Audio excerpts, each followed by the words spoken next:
Salam dostlar, mən Şamal. Bugün sizə Broker mütələ güncəlleme haqqında məlumat verəcəyik. Amma bundan qabaq sizə bir kədərləndirici, bir də xoşbəxt xəbərimiz var. Kədərləndirici xəbərimiz budur. Mehdi adlı dostumuz kanalımıza gələ bilmədi. Şad xəbərimiz isə budur. İndi bizim kanalımıza yeni dostumuz gəlir. İşte karşınızda Hüseyin Aboye. Alkışlar. Hüseyin, sen öz hakkında məlumat ver. Onun kanalın dostuyum. Hem falan dostum hem de matematik dostuyum. Bunun bir yapı var. Bu qədər. Dostlarım, ilk müjdəli xəbərimiz budur. Artıq Bombox yenilənib və artıq biz Bombox'u əlimizə ala bilirik. Bunun haqqında nə düşünürsünüz?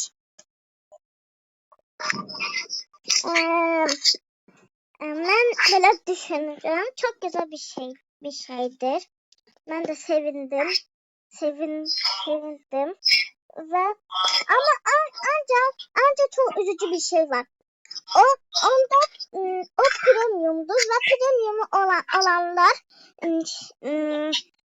işledebilir ve mahnı açabilir. Hüseyin, indi sənin sözlərini alaq. Dostlar, ben onu çok beğendim. Ama premium için elime alabilmem. Ama graftan göründüğünde çok muhteşem görünüyor. Şuna indi sən sözlərini alaq.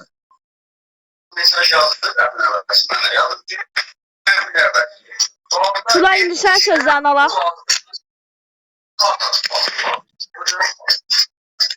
Şuna sən sözlərini alaq. Allah. Lütfen Allah. Kulay Hanım danışabilirsiniz. Bunun hakkında Bəli. Böyle. çok güzel mahnılar var. Çok beğendim. Ve yaxşı bırakalım. Güncellemeye gelip. Budur. Birinci müjdəmiz bu idi. İkinci müjdəmiz isə belədir. Artıq arcade oyun sahəsi yenilənib. Gəlin gedib bir yerdə oyun sahəsinə baxaq.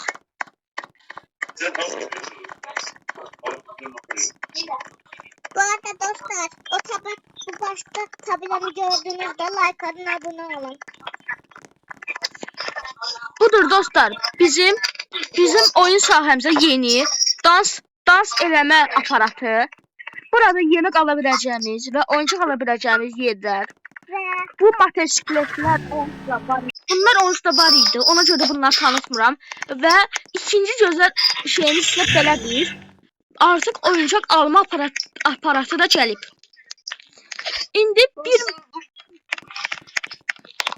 Dostlar, bunun hediyeler var. Toplar, oyuncaklar. En çok ben bunları sevindim. Burada pizza da var. En çok yemeğe muhteşem ama ona göre pizza burada yeni oldu. Mətənə xanım, sən də sizin sözlərinizi alaq. Ben oyuncakların ve burada oyuncak aparatını çok beğendim. Hem buraya oyun alanı olduğu için buraya eklenmesini çok istiyordum ve geldi.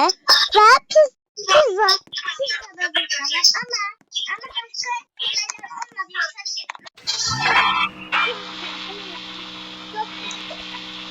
Hüseyin artıq motosiklet oyunları oynayır. Və bir müjdə xəbərimiz də belədir ki, bunları biz prop yerindən istədiyimiz yerə də əlavə edə bilirik.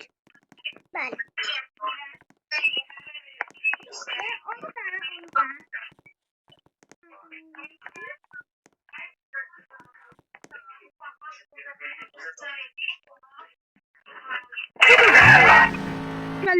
Güncəlleme bitti. Görüşürüz. Sağ olun. Sağ olun.